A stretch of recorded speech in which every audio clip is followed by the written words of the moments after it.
Juan, you've worked in the media for a long time and documented several administrations. All presidents complain that they are not portrayed fairly in the press. They sure All do. of them, regardless of party. Did this president cross a line for you?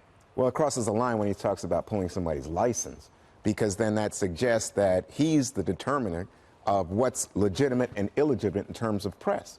And, you know, I work at Fox, and I remember when the Obama administration was highly critical, you know, trying to push us out of press pools and the like, and people had to push back there. But that's nowhere near the idea that, oh, you're not allowed to go on the air. That's threatening to people and to our First Amendment rights. But don't get away from the problem here.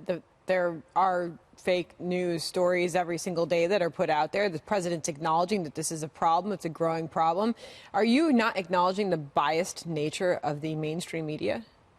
I think I'm not sure how to quantify it, Sandra, but I would think if you're saying most journalists are liberals, I'd say yes. If you'd say, is NBC more liberal than Fox? Yes. Would I say Fox is more conservative than MSNBC or CNN? Yes. So it's all over. But the idea that I'm objecting to is that he shouldn't be the one deciding what goes out across the air and what you and I see, read, or watch. That's not his business. And the idea, by the way, is that he's complaining not only about the story from NBC on the nuclear arsenal, but the idea of chaos in the White House. And he doesn't like it. Reports that his chief of staff was going to leave or be fired. He doesn't like it. And yet you could see this from multiple sources, and it makes me think.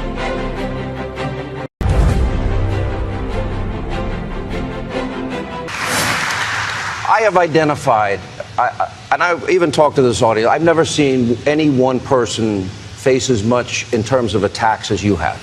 You have a media that's hostile. You have Democrats that are hostile. You have Republicans that are hostile. A lot of deep state that has been leaking on you. And one of the things that has come up almost throughout your whole presidency is this Russia obsession. Here's my question. I interviewed Julian Assange 5 times. I've talked to him other times. He has said it's not Russia. There was no collusion. They didn't come. The DNC emails did not come from them. Congressman Dana Rohrabacher met with him.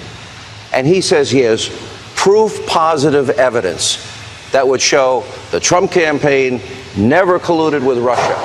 He just is it in the best interest of the country that if he has that information that he should give it? It seems, I'm guessing here, he wants in return to be left alone. Should the country, does the country deserve to know the truth if he has that? The country has to know the truth. And also, we can't let anybody play around with our voters and our voter system. But I have to tell you this. So important. But Russia was an excuse used by the Democrats when they lost the election. They said they lost the election. They sat in a room and they said, wow, we look bad. The morning after, in fact, it's been written about, I guess, in various books or a book. But they said, why did you lose the election? They said, it was Russia. Russia. In Russia, it was a bad candidate. It was a candidate that didn't go to Wisconsin and Michigan like they should.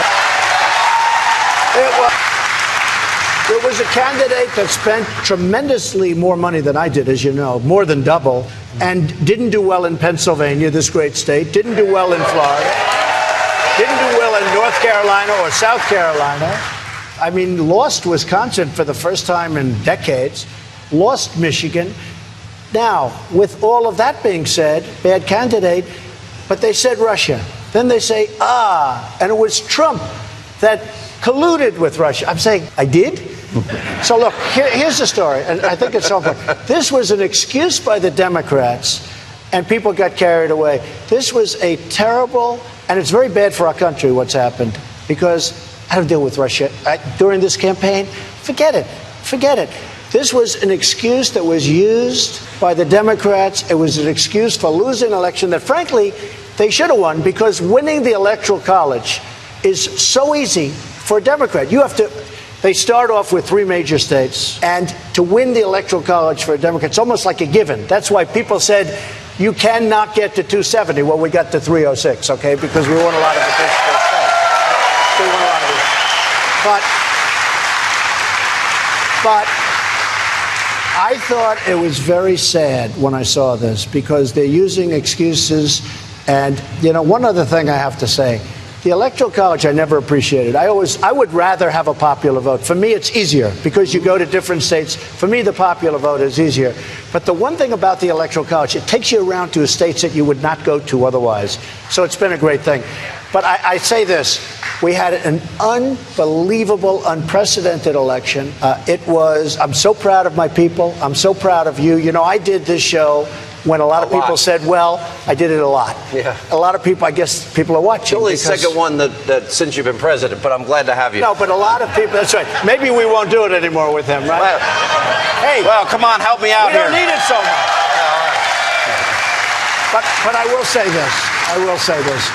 You have been so great, and I'm very proud of you. And, you know, I'm a ratings person. You notice I always thought, okay, has anyone seen his rating? What you are doing to your competition is incredible. Number one, and I'm very proud of you. And it's an honor to be on your show. I have to tell you that, Joe. Mr. President, I remember one time we had an early conversation, and I'm going to end the interview on this. And this is how I've always felt. You said, well, you know, I have all these things, and maybe you want to play golf on my course one day. You said this long before, we were friends before you ever ran for office. Right. And then when you ran, I just said, I only want one thing. Help our country. Sure. Let's help the forgotten men and women. Let's keep this country safe. Sure. And I think that's our prayer for you and the country. Thank you, sir. Appreciate it very much. The President of the United States. Have you met the President?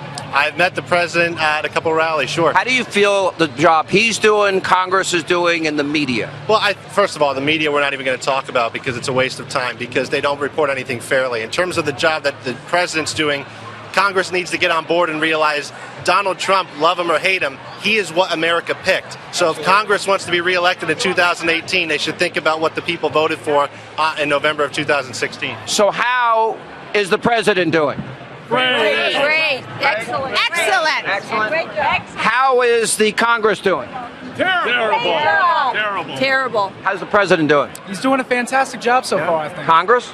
Not so fantastic, but, you know, I have hope that we can turn it around. What do you think of the news media? Well, I mean, you guys are fabulous, but CNN is fake news. What do you think of CNN? ABC? No. NBC?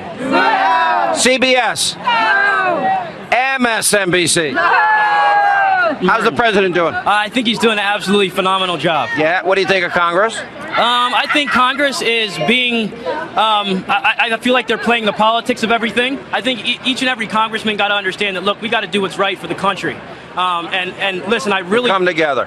Yes, and I really think that if Congress can come together and say, look, you know, we're working towards the better of everybody, of all Americans, I think it'll be phenomenal. But what about how do you feel about the news media? I think a lot of the news media is fake, except Hannity. You know, we loved Hannity. That's a promo. I want this promo. How's the president doing? Wonderful. I feel better every day. What about Congress? What about him? Hi, sweetheart. What's your name? Sayla. Now, can you stand back and show everybody your beautiful dress? Look at that. You got a Donald Trump dress. Do you like it? I love it. How old are you? I'm 10. And you like the president? I love him. You love him. Why? Because he does good things for our country. How's the president doing? fantastic. Good. How is the Congress doing? Not good. I'm president of the Pennsylvania Motor Truck Association. God bless you for what you do. I heard. So how's business? Business is very good. We're here to support the president and his tax plan.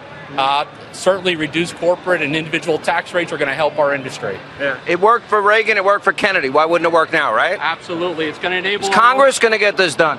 I hope so.